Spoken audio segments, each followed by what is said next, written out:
kamar yadda na ce waɗannan abubuwan ba wasu baƙin abubuwa ba ne a harkar siyasa ko kuma ga hidima ta yanayin gwamnati.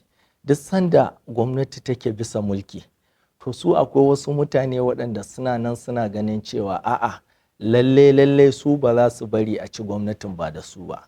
Ka ba ɗan takara kansila wannan tsawon lokacin, to kowa ya san cewa abin da kake kokarin kai shine dama din ka sakar da shi kahin lokacin da za a yi zaɓen.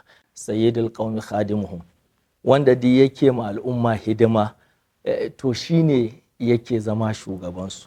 Kuma ba ni zaton cewa a 'ya'yan jam'iyyar PDP a jihar Katsina akwai wanda yake da ta cewa irin hidima da goyon bayan da shi sanata Yakubu Lado yake ba jam'iyyar PDP da kuma 'ya'yan jam'iyyar.